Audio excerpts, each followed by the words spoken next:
ನಿನ್ನ ನೆನಪಲ್ಲೇ ನಾನು ಭಾಗ 3. ಅಪ್ಪ ಹಾಕಿದ ಕಠಿಣ ಷರತ್ತು ಕೇಳಿ ಕಾವ್ಯ ಶಾಕ್.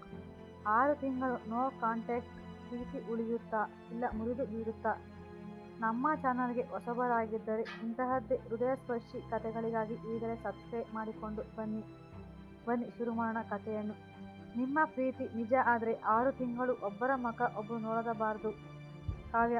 ಅಪ್ಪ, ರಾಹುಲ್ ಹೇಳಿದ್ದ ನೀವು ಒಂದು ಷರತ್ತು ಹಾಕಿದ್ದೀರಂತೆ, ಏನದು ಅಪ್ಪ? ಪ್ಲೀಸ್ ಹೇಳಿ, ನನ್ನ ಎದೆ ಹೊಡೆದು ಹೋಗ್ತಿದೆ. ಅಪ್ಪ. ಕಾವ್ಯ, ನೀನು ನನ್ನ ಒಬ್ಬಳೇ ಮಗಳು, ನಿನ್ನ ಖುಷಿನೇ ನನಗೆ ಮುಖ್ಯ. ಆದರೆ ಇವತ್ತಿನ ಹುಡುಗರ ಪ್ರೀತಿ 4 ದಿನಕ್ಕೆ ಮುಗಿದು ಹೋಗುತ್ತೆ. ಅದಕ್ಕೆ ನಾನು ಒಂದು ಪರೀಕ್ಷೆ ಇಟ್ಟಿದ್ದೀನಿ. ಅಮ್ಮ. ಪ್ಲೀಸ್, ಮಗಳು ಅಳ್ತಾ ಇದ್ದಾಳೆ ನೋಡಿ, ಸ್ವಲ್ಪ ಮೆತ್ತಗೆ ಮಾತಾಡಿ. ಅಪ್ಪ. ಇಲ್ಲ ಸರೋಜಾ, ಈಗ ಮೆತ್ತಗೆ ಮಾತಾಡಿದರೆ ಮುಂದೆ ಅವಳ ಬದುಕಿ ಹಾಳಾಗುತ್ತೆ. ಕಾವ್ಯ, ಚೆನ್ನಾಗಿ ಕೇಳು. ನೀವಿಬ್ಬರು ಮುಂದಿನ 6 ತಿಂಗಳು ಒಬ್ಬರನ್ನೊಬ್ಬರು ಭೇಟಿ ಆಗಬಾರದು. ಫೋನ್ ಇಲ್ಲ, ಮೆಸೇಜ್ ಇಲ್ಲ, ಇನ್ಸ್ಟಾ ವಾಟ್ಸಪ್ ಇಲ್ಲ, ಸಂಪೂರ್ಣ ನೋ ಕಾಂಟ್ಯಾಕ್ಟ್. ಕಾವ್ಯ. ಏನಪ್ಪ 6 ತಿಂಗಳ? ಅದು ಹೇಗೆ ಸಾಧ್ಯ? ನಾವು ದಿನ ಮಾತಾಡದೆ ಇರೋಕ್ಕೆ ಆಗಲ್ಲ ಅಪ್ಪ. ಪ್ಲೀಸ್ ಬೇರೆ ಏನಾದರೂ ಹೇಳಿ. ಅಪ್ಪ. ಇದೇ ನನ್ನ ಕೊನೆ ಮಾತು. ನಿಮ್ಮಿಬ್ಬರ ಪ್ರೀತಿ ನಿಜವಾದ ಪ್ರೀತಿ ಆಗಿದ್ರೆ 6 ತಿಂಗಳು ದೂರ ಇದ್ರೂ ಕರಗಲ್ಲ. ಸುಳ್ಳು ಪ್ರೀತಿ ಆಗಿದ್ರೆ 6 ವಾರಕ್ಕೆ ಮುಗಿದು ಹೋಗುತ್ತೆ. 6 ತಿಂಗಳ ನಂತರವೂ ನೀವಿಬ್ಬರು ಹೌದು ಮದುವೆ ಆಗ್ತೀನಿ ಅಂದರೆ ನಾನೇ ಮುಂದೆ ನಿಂತು ಮದುವೆ ಮಾಡ್ತೀನಿ. ಇದು ನನ್ನ ಮಾತು. ಕಾವ್ಯ ಅಳುತ್ತ ರೂಮಿಂದ ಹೊರಗೆ ಬಂದು ರಾಹುಲ್ಗೆ ವಿಡಿಯೋ ಕಾಲ್ ಮಾಡ್ತಾಳೆ. ರಾಹುಲ್. ಕಾವ್ಯ. ಏನಂದ್ರು ಅಂಕಲ್? ಷರತ್ತು ಏನು? ಯಾಕೆ ಅಳ್ತಾ ಇದ್ದೀಯಾ? ಕಾವ್ಯ. ರಾಹುಲ್, ಅಪ್ಪ ಹೇಳಿದ್ರು ಕೇಳಿದ್ರು ನಿನ್ನ ಧೈರ್ಯ ಕಳ್ಕೊತೀಯ. 6 ತಿಂಗಳು ನಾವು ಮಾತಾಡಬಾರ್ದಂತೆ, ಅಯ್ಯೋ ನೋಡಬಾರ್ದಂತೆ, ಎಲ್ಲ ಕಾಂಟ್ಯಾಕ್ಟ್ ಬಂದಂತೆ. ರಾಹುಲ್. ಏನು 6 ತಿಂಗಳ? ಅಂಕಲ್ಗೆ ನಮ್ಮ ಪ್ರೀತಿ ಮೇಲೆ ಇಷ್ಟು ಅನುಮಾನನ? 5 ವರ್ಷ ಕಾದಿದ್ದು ಸಾಲದ, ಈಗ ಮತ್ತೆ 6 ತಿಂಗಳು? ನಿನ್ನ ಧ್ವನಿ ಕೇಳದೆ ನಾನು ಹೇಗೆ ಇರಲಿ ಕಾವ್ಯ? ಕಾವ್ಯ. ನನಗೂ ಹಾಗಲ್ಲ ರಾಹುಲ್, ಆದರೆ ಅಪ್ಪ ಹೇಳ್ತಿದ್ದಾರೆ ದೂರ ಇದ್ದಾಗಲೂ ಪ್ರೀತಿ ಹಾಗೆ ಇದ್ರೆ ಅದೇ ನಿಜವಾದ ಪ್ರೀತಿ ಅಂತ. ಇದೊಂದು ದಾರಿ ಇಲ್ಲ, ಆದರೆ ಅಪ್ಪ ಬೇರೆ ಹುಡುಗನ ಜೊತೆ ನನ್ನ ಮದುವೆ ಮಾಡಿಬಿಡ್ತಾರೆ. ರಾಹುಲ್. ಛೇ, ಅದೆಲ್ಲ ಆಗೋಕ್ಕೆ ಬಿಡಲ್ಲ. ಸರಿ, ಅಂಕಲ್ ಚಾಲೆಂಜ್ ಒಪ್ಕೊಳ್ಳೋಣ. ಆದರೆ ನನಗೆ ಒಂದು ಮಾತು ಕೊಡು ಕಾವ್ಯ. ಈ 6 ತಿಂಗಳಲ್ಲಿ ನೀನು ನನ್ನ ಮರೆಯಲ್ಲ ತಾನೆ? ನಿನ್ನ ಮನಸ್ಸು ಬದಲಾಯಿಸಲ್ಲ ತಾನೆ? ಬೇರೆ ಯಾರ್ದಾದ್ರೂ ಮಾತಿಗೆ ಮರುಳಾಗಲ್ಲ ತಾನೆ? ಕಾವ್ಯ. ರಾಹುಲ್, ನನ್ನ ಮೇಲೆ ನಿನಗೆ ಅಷ್ಟು ನಂಬಿಕೆ ಇಲ್ವಾ? ನನ್ನ ಕೊನೆಯ ಉಸಿರು ಇರೋವರೆಗೂ ನಾನು ನಿನ್ನವಳೇ.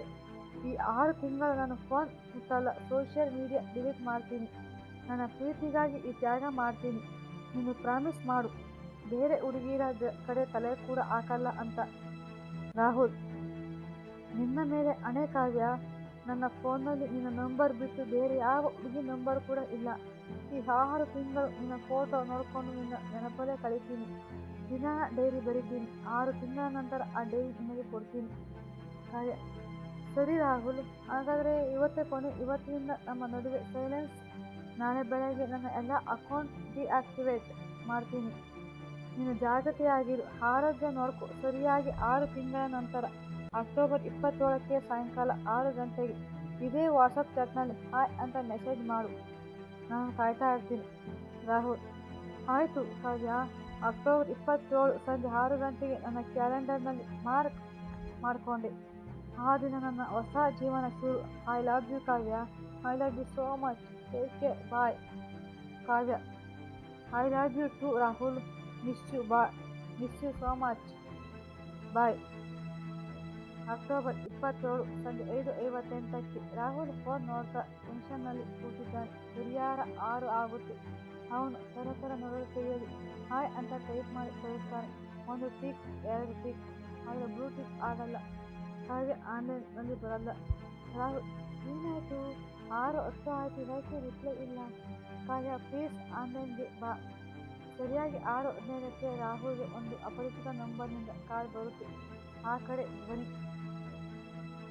ಹಲೋ, ರಾಹುಲ್ ಅವರಾ? ನನ್ನ ಕಾವ್ಯದ ಫ್ರೆಂಡ್ ದಿವ್ಯಾ ಮಾತಾಡ್ತಿರೋದು. ನಿಮಗೆ ಒಂದು ವಿಷಯ ಹೇಳ್ಬೇಕಿತ್ತು. ರಾಹುಲ್. ಹಲೋ ದಿವ್ಯಾ, ಕಾವ್ಯ ಎಲ್ಲಿ?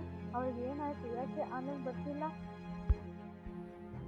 ದಿವ್ಯಾ. ರಾಹುಲ್, ನೀವು ಧೈರ್ಯ ತಗೊಳ್ಳಿ, ಕಾವ್ಯಗೆ ನನ್ನ ನಿಶ್ಚಿತಾರ್ಥ. ರಾಹುಲ್ ಕೈಯಿಂದ ಫೋನ್ ಜಾರಿ ಬೀಳುತ್ತೆ. ಅವನ ಕಣ್ಣಲ್ಲಿ ನೀರು. ಪರದೆ ಬ್ಲ್ಯಾಕ್ ಆಗುತ್ತೆ. 6 ತಿಂಗಳು ಕಾದ ರಾಹುಲ್ಗೆ ಸಿಕ್ಕಿದ್ದು ಪ್ರೀತಿಯಲ್ಲ ದ್ರೋಹನ? ದಯವಿಟ್ಟು ಕಾದು ನೋಡಿ. ಭಾಗ 4. ಈ ಕಥೆಗೆ ನಿಮಗೆ ಇಷ್ಟ ಆಗಿದ್ದರೆ ದಯವಿಟ್ಟು ಲೈಕ್ ಮಾಡಿ, ಶೇರ್ ಮಾಡಿ, ಕಮೆಂಟ್ ಮಾಡಿ. ಧನ್ಯವಾದಗಳು.